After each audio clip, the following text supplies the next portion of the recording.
2023년 의성읍의 한 고택에 무거운 침묵이 내려앉았습니다.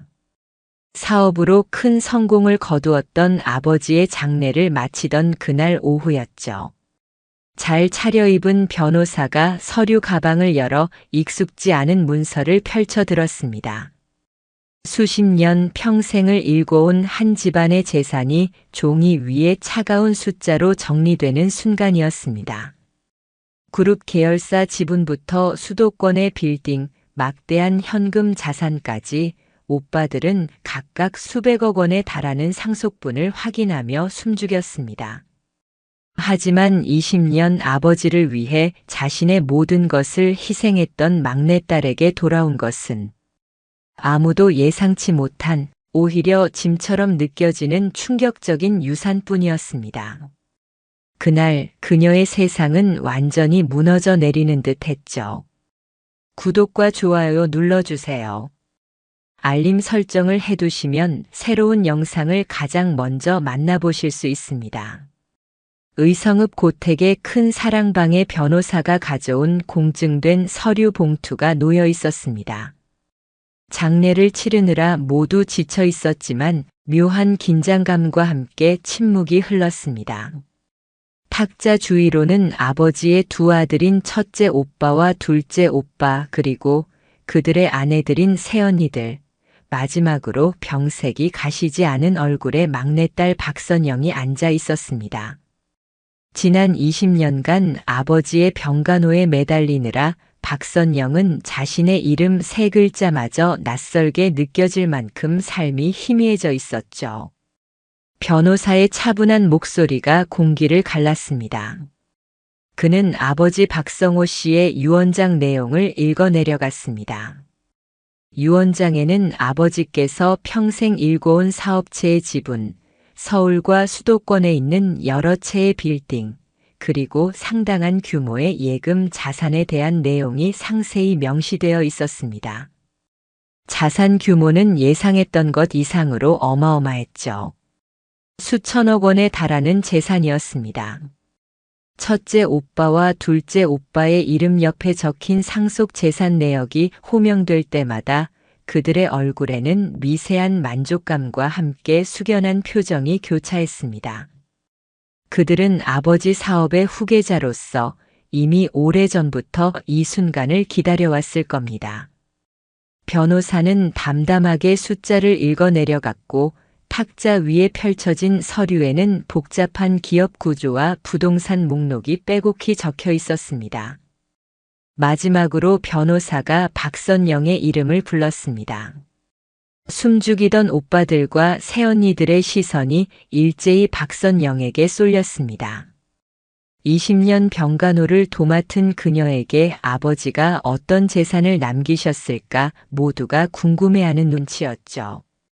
박선영 자신도 알 수 없는 기대와 불안감 속에서 변호사의 다음 말을 기다렸습니다. 변호사는 잠시 숨을 고르더니 박선영 씨에게는 의성읍 외곽에 위치한 구 공장 부지 일대를 상속합니다라고 말했습니다. 순간 사랑방에 정적이 흘렀습니다. 구 공장 부지라니요. 그곳은 아버지의 사업 초기, 지금의 그룹을 일구기 훨씬 전에 사용하다가 수십 년 전 폐쇄된 곳이었습니다. 관리도 되지 않아 낡고 주변에는 쓰레기만 쌓여 악취가 풍기는 곳으로 알려져 있었죠. 시세로 따지면 오빠들이 상속받은 재산의 10,000분의 1 아니 10만 분의 1도 안 될 겁니다. 사실상 아무 가치 없는 땅이나 다름없었습니다. 박선영은 귀를 의심했습니다. 20년이라는 시간, 자신의 모든 것을 바친 희생의 대가가 저 낡은 공장 부지 하나라니요. 가슴 속에서 차가운 물이 끼얹어진 듯한 충격이 밀려왔습니다. 얼굴 근육이 굳어지는 것을 느꼈지만 아무 말도 할 수 없었습니다. 새언니들 사이에서는 참았던 얕은 비웃음이 새어나왔습니다. 첫째 새언니가 먼저 입을 열었습니다. 아이고 서영아. 저런 낡은 땅은 받아서 뭐하니? 골치 아프게. 빨리 팔아버리는 게 낫겠다, 안 그러니? 그녀의 목소리에는 걱정보다는 비웃음이 가득했습니다. 둘째 새언니 역시 고개를 끄덕이며 동조했습니다. 맞아, 맞아. 저긴 관리도 안 돼서 위험할 텐데. 돈 될지는 모르겠다만. 차라리 팔아서 내 생활비라도 하는 게 좋지 않겠어요? 오빠들은 아무 말 없이 서류만 내려다보며 그들의 말에 동의하는 듯 했습니다. 그들은 이미 다음 단계로 넘어가 있었습니다. 자신들이 물려받은 막대한 재산을 어떻게 관리하고 불릴 것인지 벌써부터 그 계산에 몰두하는 표정이었죠. 박선영의 몫에 대해서는 아무런 관심도 미안함도 없어 보였습니다. 20년의 희생은 그들에게 아무런 의미가 없었던 겁니다. 그저 당연히 그녀가 해야 할 일이었을 뿐이죠. 변호사가 서류 정리를 마쳤습니다. 상속 절차는 법에 따라 진행될 것입니다. 필요 서류는 추후 개별적으로 안내해 드리겠습니다. 그는 사무적인 목소리로 말하며 가방을 챙겼습니다. 오빠들은 벌써부터 서로 대화를 시작했습니다. 앞으로 사업을 어떻게 운영할지, 빌딩 관리는 누구에게 맡길지 등 재산에 대한 이야기뿐이었습니다. 박선영은 그들 속에 홀로 남겨진 듯한 기분을 느꼈습니다. 텅 빈 가슴에 낡은 공장 부지라는 유산의 이름만이 차갑게 박혀왔습니다. 아버지의 유언장에는 박선영의 이름 옆에 구공장 부지 일대라는 글자 외에는 아무것도 적혀 있지 않았습니다. 그게 20년 희생의 전부였습니다. 박선영은 사랑방 탁자 앞에 그대로 앉아 있었습니다. 오빠들과 새언니들은 짐을 챙기며 서둘러 자리를 떴습니다.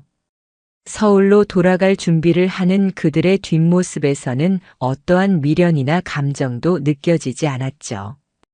변호사 역시 먼저 일어섰습니다. 정적이 감도는 방에 홀로 남겨진 박선영은 멍하니 낡은 유언장을 다시 보았습니다. 자신의 이름 옆에 적힌 구공장 부지 일대. 그 글자가 선명했습니다. 문득 20년 전의 봄날이 떠올랐습니다. 그녀는 그때 29살의 젊은 여성이었죠. 대학에서 건축학을 전공하고 졸업 후에는 유명 건축사무소에서 일하며 실력을 인정받고 있었습니다. 특히 도시재생 프로젝트에 관심이 많았고 파리의 한 대학원으로부터 유학 허가를 받아놓은 상태였습니다. 젊음과 열정으로 가득했던 그때 그녀의 미래는 눈부시게 빛나고 있었죠. 그런데 그 봄날 아침 첫째 오빠로부터 전화가 걸려왔습니다. 선영아, 아버지 갑자기 쓰러지셨다.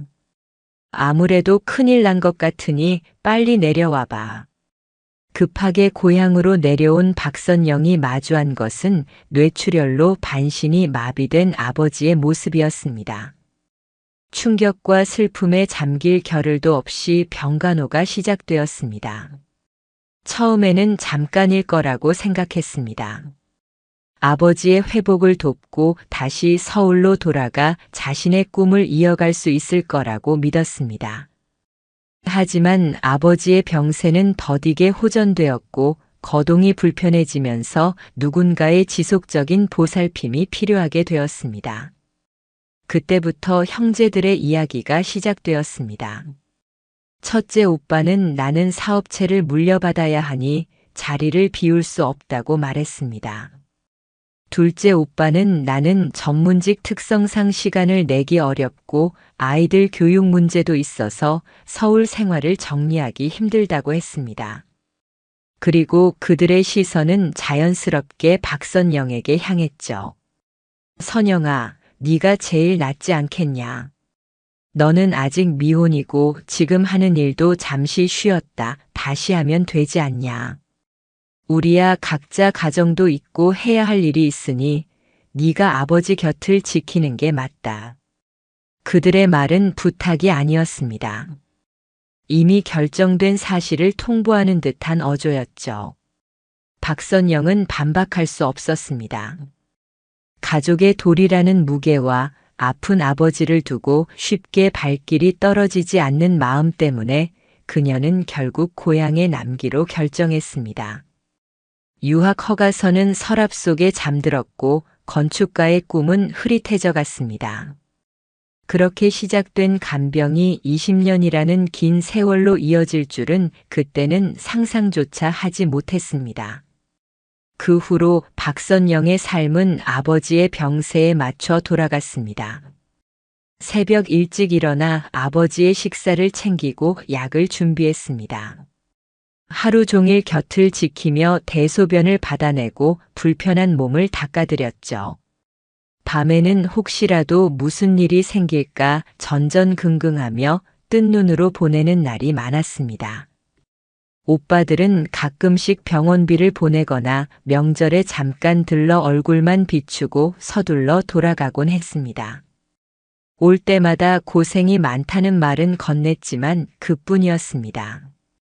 그들의 눈에는 박선영의 지친 모습이나 희생에 대한 진심 어린 걱정이나 감사함은 보이지 않았습니다. 그저 자신들의 책임을 대신해주는 고마운 존재 정도로 여기는 듯 했습니다. 박선영은 가끔씩 밤에 몰래 예전에 그렸던 건축 도면들을 꺼내보았습니다. 젊은 날의 꿈이 고스란히 담긴 설계도를 볼 때마다 가슴 한편이 저릿해왔죠. 하지만 이내 아버지의 신음소리나 필요한 물건을 찾는 소리가 들리면 서둘러 도면을 접고 병상으로 달려갔습니다. 자신의 삶은 더 이상 존재하지 않는 것 같았습니다. 오로지 아버지의 간병만이 그녀의 전부가 되었죠. 29살 빛나던 건축가의 꿈을 포기하고 고향 집으로 돌아온 날부터 박선영의 청춘은 그렇게 병실 안에서 희미해져 갔습니다. 그리고 20년이 흘러 아버지께서 돌아가신 후 그녀의 손에 남겨진 것은 낡은 공장 부지라는 이름의 유산뿐이었습니다. 20년의 희생에 대한 대가는 너무나도 초라했습니다. 아버지의 장례를 치르고 일주일이 지났습니다. 고택에는 다시 적막이 감돌았습니다. 박선영은 여전히 집에 머물고 있었지만 집안 곳곳에는 아버지와 함께했던 시간의 흔적만이 가득했습니다. 그녀의 삶은 아버지의 병간호와 함께 멈춰 있었죠. 지난 20년간 박선영의 하루는 아버지의 컨디션에 맞춰져 있었습니다. 아침에 눈을 뜨면 제일 먼저 아버지의 체온을 확인하고 약을 준비했습니다. 하루에도 몇 번씩 식사를 챙겨드리고 불편한 몸을 움직여 자세를 바꿔드렸죠. 욕창이 생기지 않도록 2시간마다 한 번씩 몸을 돌려드리는 일은 기본이었습니다. 대소변을 받아내고 몸을 닦아드리는 일은 이제 일상이 되었습니다. 처음에는 서툴렀습니다. 간병은 해본 적 없는 그녀에게 모든 것이 낯설고 힘들었죠. 하지만 시간이 흐르면서 요령이 생겼고 아버지의 작은 신음소리만 들어도 무엇이 불편하신지 알 수 있게 되었습니다. 병원에서 만난 다른 보호자들은 간병인을 고용했지만 박선영은 혼자 모든 것을 감당했습니다. 시골에서는 딸이 부모를 모시는 것이 당연하게 여겨졌고 형제들 역시 그녀에게 따로 간병인을 붙여주자는 말은 꺼내지 않았습니다. 가끔 아버지께서 짜증을 내실 때면 마음이 아팠습니다. 이것도 제대로 못하냐, 물이 너무 뜨겁다 같은 말들이 비수처럼 박혔죠. 하지만 아버지의 병세가 깊어질수록 그런 짜증보다는 무기력한 한숨이 늘어갔습니다. 박선영은 그런 아버지의 곁을 묵묵히 지켰습니다. 자신의 감정은 억누른 채 오로지 아버지의 편안함만을 생각했습니다. 오빠들은 명절이나 아버지 생신 때만 잠시 내려와 병실을 찾았습니다. 30분도 채 되지 않아 서둘러 돌아가곤 했죠. 사업이 바쁘다, 아이들이 기다린다는 변명과 함께였습니다. 그들이 다녀간 후 병실에는 잠시 북적였던 공허함만이 남았습니다. 박선영은 그런 오빠들을 원망하지 않으려 애썼지만 마음 한편에 서운함이 쌓이는 것은 막을 수 없었습니다. 그들은 자신의 삶을 살았고 박선영은 그들의 삶을 위해 자신의 삶을 포기해야 했으니까요. 하지만 아주 가끔 박선영에게 작은 위로가 되는 순간들이 있었습니다. 아버지가 고열로 힘들어하실 때 밤새 찬물로 몸을 닦아드렸던 날 아침에 열이 내리자 아버지가 눈을 뜨고 박선영의 손을 잠시 힘없이 잡았던 때가 있었습니다. 아무 말도 없었지만 그 손길에서 박선영은 아버지의 마음을 느낄 수 있었습니다. 또 어느 날은 박선영이 끓여드린 미역국을 드시고 오늘따라 간이 딱 맞네라고 짧게 말씀하셨을 때 그 한마디에 박선영은 세상을 다 얻은 듯 기뻤습니다.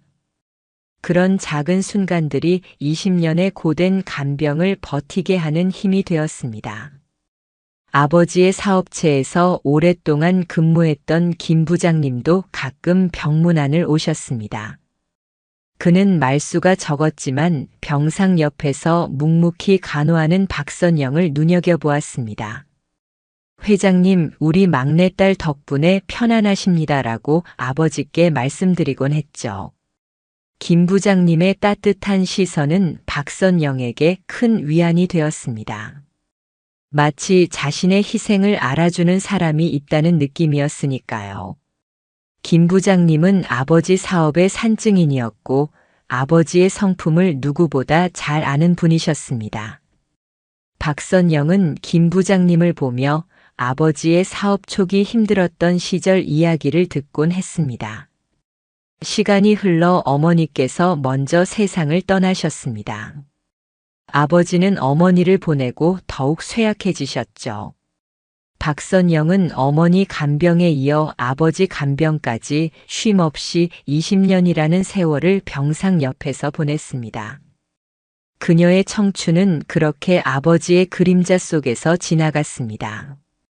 그리고 이제 아버지마저 돌아가신 후 그녀에게 남겨진 것은 낡은 공장 부지라는 이름의 유산과 20년간의 고독한 기억뿐이었습니다.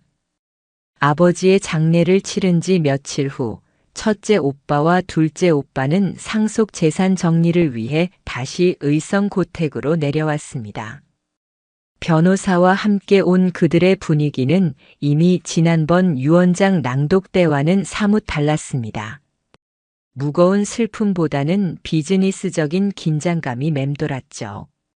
새언니들도 함께 와서 집안 곳곳을 살피며 물건 정리를 서두르는 눈치였습니다. 박선영은 여전히 집안에 머물고 있었지만 그들의 대화에는 끼지 못했습니다. 오빠들은 주로 아버지의 서재와 사업 관련 서류들을 집중적으로 살펴보았습니다. 복잡한 회계 장부와 계약서, 주식 관련 서류들이 탁자 위에 쌓였습니다. 박선영은 그 모습을 멀리서 지켜보았습니다. 얼마 지나지 않아 오빠들 사이에서 심각한 대화가 오가기 시작했습니다. 이게 어떻게 된 거야? 아버지가 돌아가시기 전에 분명 100억 원을 대출받았다고 했는데 어디에도 없어. 첫째 오빠의 목소리가 날카로웠습니다. 둘째 오빠 역시 당황한 표정으로 서류를 뒤적였습니다. 확인해 보니 아버지 명의의 계좌에서 인출된 기록은 있는데 그 돈이 어디로 갔는지 흔적이 전혀 없습니다. 사라진 100억 원이라는 말에 박선영은 놀랐습니다. 아버지가 그런 거액의 돈을 빌렸다는 사실도 그 돈이 갑자기 없어졌다는 것도 금시초문이었죠. 오빠들은 아버지의 모든 서류와 귀중품이 보관되었을 만한 장소를 샅샅이 뒤지기 시작했습니다. 집안의 금고는 물론 서재의 책장 뒤, 아버지 방의 가구 구석구석까지 살폈습니다. 그들의 눈빛에는 초조함과 의심이 가득했습니다. 오빠들의 시선이 박선영에게 향했습니다. 첫째 오빠가 싸늘한 목소리로 물었습니다. 선영아, 너 아버지가 최근에 큰돈을 만지거나 어디에 보관하는 걸 본 적 있니? 100억 원이나 되는 돈이 흔적도 없이 사라질 리가 없어.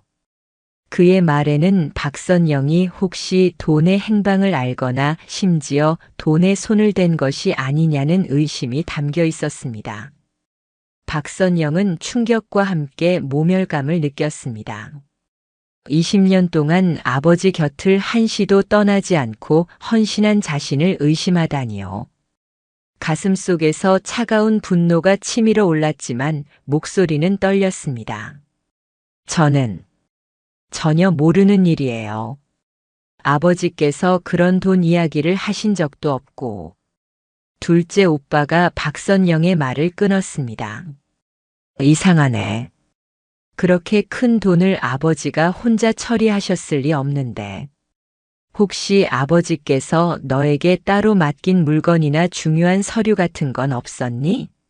아주 사소한 거라도 말이야. 오빠들의 질문은 집요했습니다.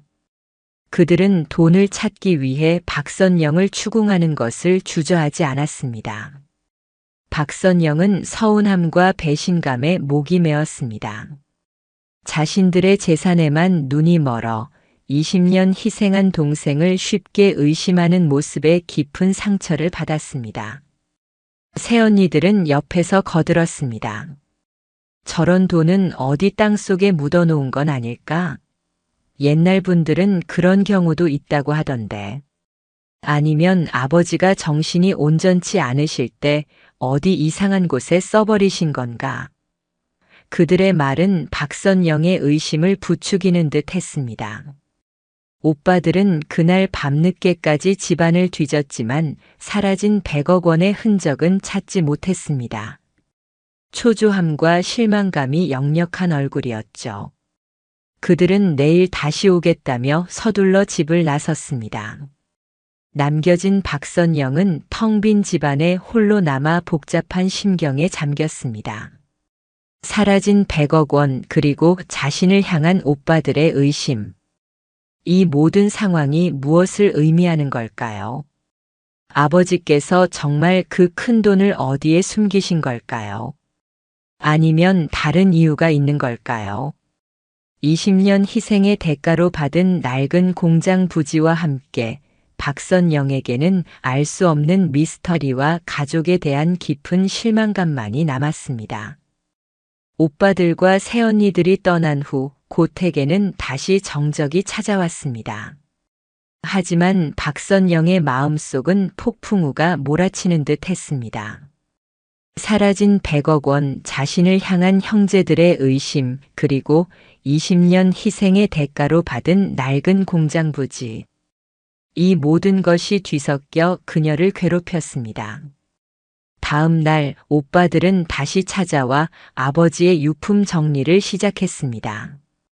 그들은 가구와 옷까지 서류들을 마구잡이로 꺼내놓으며 쓸모없다고 생각하는 것들은 가차없이 쓰레기 봉투에 담았습니다. 박선영은 그 모습을 보며 마음이 아팠습니다. 아버지의 채취가 남은 물건들, 어머니의 손때가 묻은 물건들이 순식간에 쓰레기 신세가 되었죠. 오빠들은 여전히 사라진 100억 원의 행방을 찾는 데 집중했습니다. 중요한 서류 처리나 귀중품이 있을 만한 곳을 우선적으로 뒤졌습니다. 박선영은 그들의 손길이 미치지 않는 곳에서 아버지의 개인적인 물건들을 조심스럽게 정리하기 시작했습니다.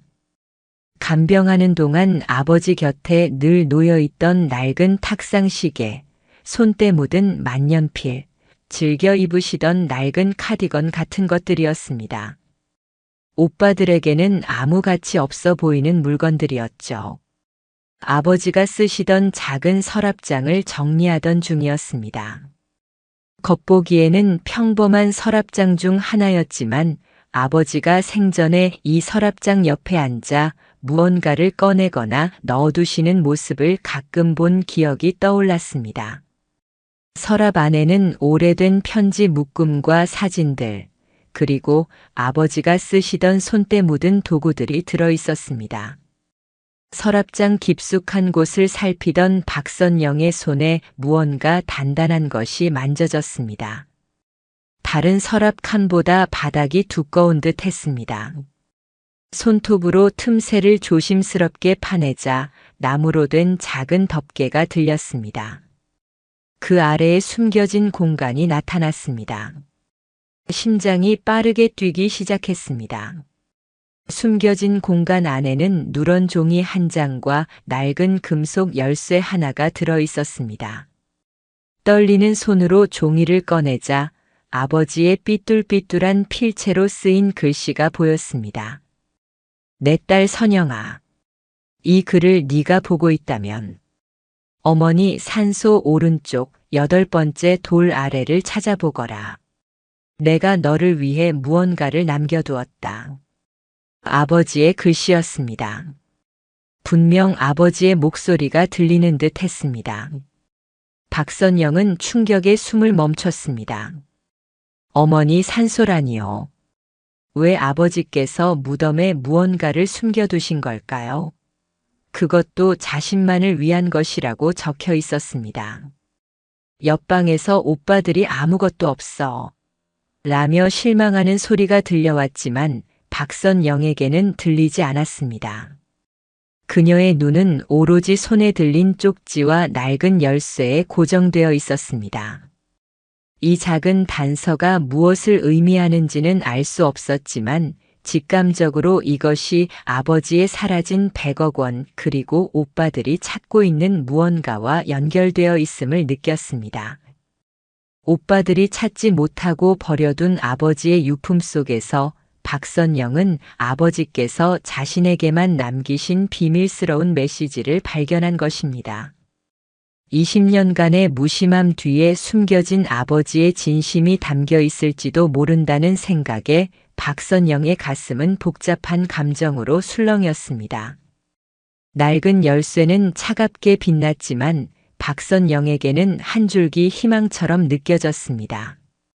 아버지 유품 속에서 발견한 쪽지와 열쇠를 품고 박선영은 밤새 한숨도 자지 못했습니다.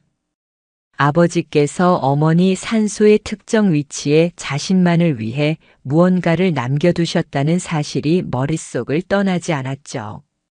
사라진 100억 원과 오빠들의 수상한 행동까지 겹쳐 생각할수록 무덤 속 비밀이 단순한 물건이 아닐 거라는 확신이 들었습니다. 다음 날 새벽 아직 동이 트기 전에 박선영은 조용히 집을 나섰습니다. 오빠들은 분명 오늘도 다시 와서 집을 뒤질 겁니다. 더 늦기 전에 혹은 오빠들이 먼저 어머니 산소에 가보기 전에 그곳을 확인해야 했습니다.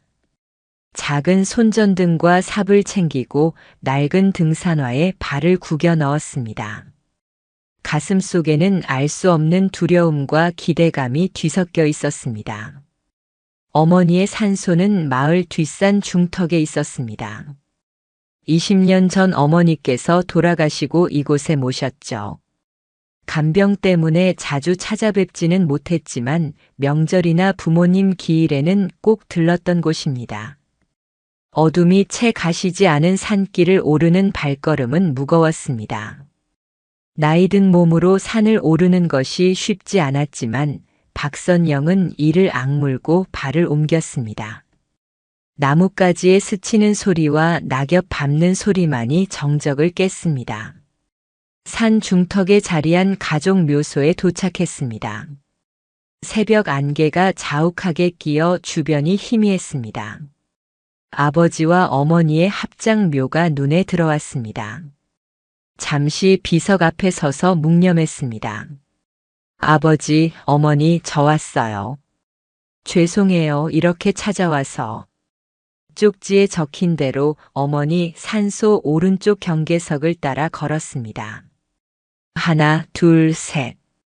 박선영은 세심하게 돌의 개수를 세었습니다. 8번째 돌. 그 돌 아래에 아버지가 남긴 무언가가 있다는 겁니다. 8번째 돌 옆에 서서 박선영은 잠시 망설였습니다. 어머니의 잠들어 계신 곳을 파헤친다는 것이 불경스럽게 느껴졌기 때문이죠. 이게 맞는 일일까 잠시 주저했지만 아버지의 메시지와 사라진 100억 원, 오빠들의 눈빛이 떠올랐습니다. 여기서 멈출 수는 없었습니다. 작은 삽으로 돌 주변의 흙을 조심스럽게 파내기 시작했습니다. 새벽의 차가운 흙은 단단했고 삽을 뜰 때마다 돌멩이가 부딪히는 소리가 크게 들렸습니다. 흙먼지가 일어 얼굴에 묻고 손에는 물집이 잡혔습니다. 그래도 박선영은 멈추지 않았습니다. 한 땀 한 땀 바느질하듯 정성스럽게 흙을 퍼냈습니다. 얼마나 시간이 흘렀을까? 몇십 센티미터 깊이까지 파내려갔을 때 삽 끝에 무언가 딱딱하고 금속성인 물체가 부딪혔습니다. 심장이 크게 쿵쾅거렸습니다. 기대감과 두려움이 뒤섞였습니다. 더 깊이 파내자 흙 속에 파묻혀 있던 작은 철제 상자가 모습을 드러냈습니다. 도시락통보다 조금 큰 크기였습니다. 녹이 슬어 있었지만 단단해 보였습니다. 주머니에서 아버지의 유품 속에서 발견했던 낡은 금속 열쇠를 꺼냈습니다. 떨리는 손으로 상자의 자물쇠 구멍에 열쇠를 넣고 천천히 돌렸습니다. 철컥. 작은 소리와 함께 상자의 뚜껑이 열렸습니다. 박선영은 숨을 멈췄습니다. 무덤 속에 숨겨진 아버지의 마지막 비밀이 드디어 드러나는 순간이었습니다. 상자 안에는 무엇이 들어있을까요? 사라진 100억 원일까요? 아니면 다른 무엇일까요? 박선영의 눈빛은 상자 안으로 향했습니다. 무덤 속에서 꺼낸 철제 상자 안에는 예상치 못한 보물들이 들어있었습니다. 빽빽하게 채워진 두툼한 서류 봉투 몇 개와 아버지의 필체로 쓰인 편지 한 통이었습니다. 사라진 100억 원 현금이 들어있을 거라 막연히 예상했던 박선영은 잠시 혼란스러웠습니다. 떨리는 손으로 아버지의 편지를 집어들었습니다. 낡고 구겨진 종이 위에는 아버지의 익숙한 삐뚤빼뚤한 글씨가 빼곡하게 채워져 있었습니다.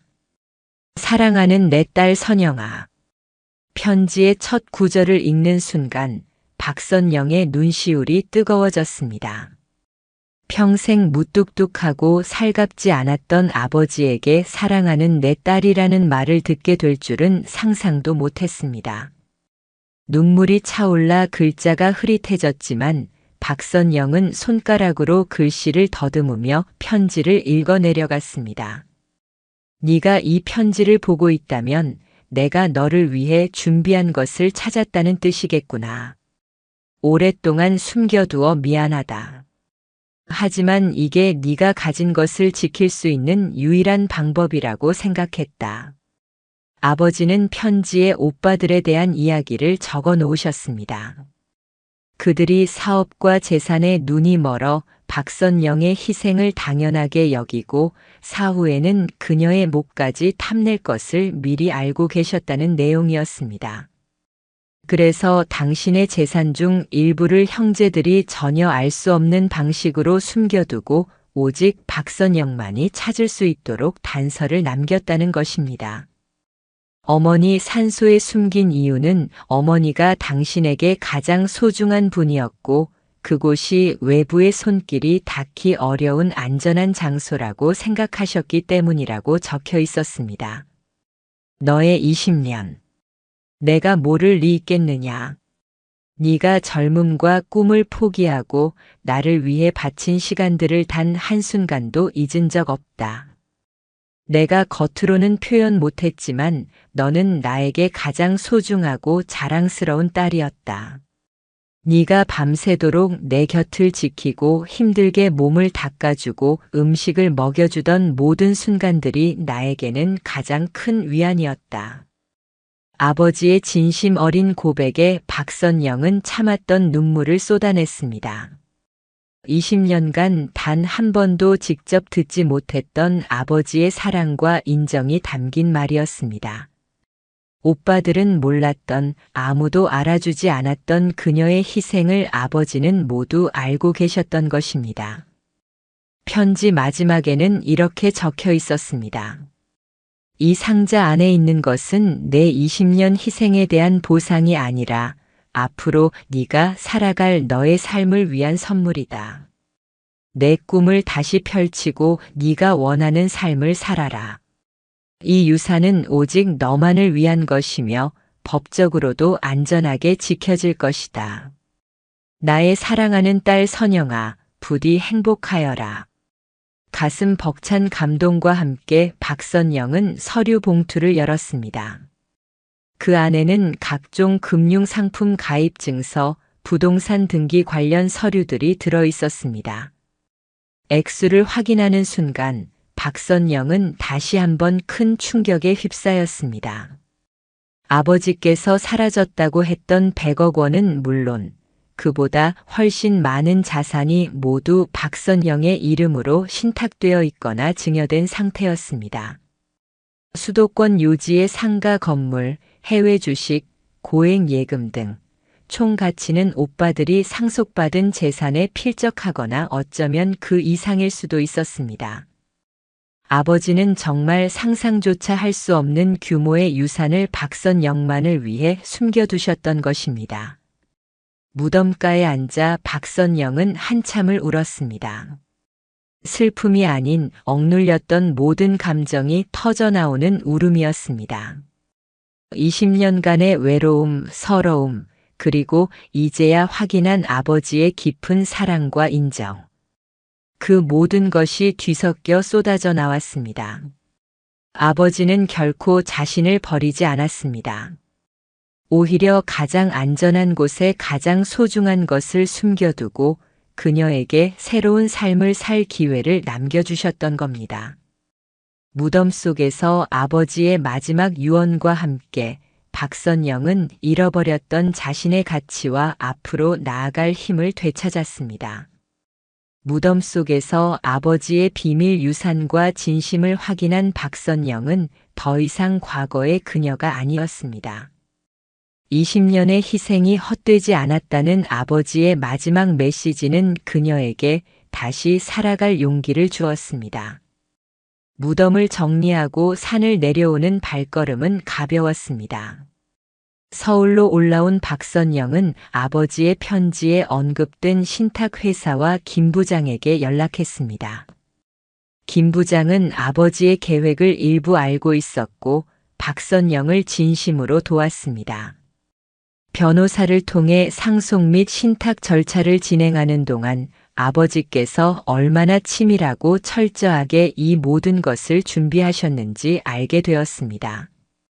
오빠들이 개입할 수 없도록 법적인 장치를 완벽하게 마련해 두셨죠. 오빠들은 여전히 사라진 100억 원의 행방을 찾지 못하고 초조해했습니다. 박선영에게도 몇 번 전화가 왔지만 그녀는 그저 모르는 일이라고 답할 뿐 아버지의 비밀에 대해서는 일절 언급하지 않았습니다. 아버지가 원하셨던 대로 이 유산은 박선영만의 것이어야 했습니다. 가장 먼저 박선영은 자신에게 유산으로 남겨졌던 의성읍 외곽의 낡은 공장 부지를 찾았습니다. 오빠들이 쓰레기라고 비웃었던 그 땅이었습니다. 하지만 박선영에게 그곳은 아버지의 마지막 사업 흔적이자 자신의 잃어버린 꿈과 연결될 수 있는 장소처럼 느껴졌습니다. 건축 디자인 전문가였던 김 부장의 도움을 받아 박선영은 낡은 공장 부지를 활용한 새로운 프로젝트를 구상하기 시작했습니다. 김 부장은 박선영의 아이디어에 감탄하며 적극적으로 도왔습니다. 아버지의 자금과 딸의 능력이 합쳐진다면 불가능할 것이 없다고 말했습니다. 박선영은 아버지의 막대한 유산을 기반으로 낡은 공장 건물을 철거하고 그 자리에 자신의 꿈을 담은 복합문화 공간과 디자인 스튜디오를 짓기로 결정했습니다. 버려진 땅을 예술과 문화가 살아 숨쉬는 곳으로 탈바꿈시키는 도시 재생 프로젝트였죠. 이는 젊은 시절 그녀가 가장 하고 싶었던 일이었습니다. 공사가 시작되고 낡은 공장 부지의 변화의 바람이 불자 마을 사람들은 물론 오빠들의 귀에도 소식이 들어갔습니다. 처음에는 아무 가치 없는 땅에 왜 저러나라며 의아해했지만 점차 규모가 커지고 박선영의 이름이 오르내리면서 놀라움을 감추지 못했습니다. 오빠들은 박선영이 도대체 어디서 그런 자금을 마련했는지 궁금해하며 뒷조사를 시작했지만 아버지의 비밀 신탁은 꼬리를 잡히지 않았습니다. 몇 년 후 낡은 공장 부지는 사이 한땀이라는 이름의 아름다운 복합 문화 공간으로 다시 태어났습니다. 박선영은 이곳에 자신의 디자인 스튜디오를 열고 갤러리, 카페, 지역 주민을 위한 공방 등을 함께 운영했습니다. 건축가 박선영의 이름은 다시 한번 업계에 알려졌고 사이 한땀은 의성의 새로운 명소로 떠올랐습니다. 오빠들은 완공된 사이 한땀을 찾아왔습니다. 패어갔던 땅이 이렇게 변모한 모습에 충격을 받은 듯 했습니다. 박선영은 그들을 담담하게 맞이했습니다. 더 이상 과거에 지치고 소외되었던 딸이 아니었습니다. 당당하고 자신감 넘치는 사업가이자 건축가였습니다. 오빠들은 어색하게 축하의 말을 건넸지만 눈빛에는 부러움과 알 수 없는 초조함이 서려 있었습니다. 그들은 끝내 사라진 100억 원과 박선영이 어떻게 이 모든 것을 해냈는지 묻지 못했습니다. 박선영은 미소 지었습니다. 아버지의 유산으로, 아버지의 마지막 메시지대로 그녀는 자신의 삶을 다시 설계하고 완성했습니다. 20년 희생에 대한 복수는 거창한 응징이 아니라 자신을 무시했던 가족들 앞에서 스스로의 가치를 증명하고 행복을 찾아낸 그녀의 성공적인 삶 그 자체였습니다. 아버지의 무덤 속에 숨겨진 비밀은 단순한 재산이 아니라 딸을 향한 아버지의 깊은 사랑이자 그녀의 새로운 인생을 열어준 희망의 열쇠였죠. 박선영은 이제 진정한 의미의 사이 한땀, 즉 인생의 소중한 순간들을 자신의 손으로 직접 채워나가고 있었습니다. 오늘 이야기 어떠셨나요? 구독과 알람 설정 잊지 마시고 소중한 댓글 하나가 정말 큰 힘이 됩니다. 시청해 주셔서 진심으로 감사드립니다.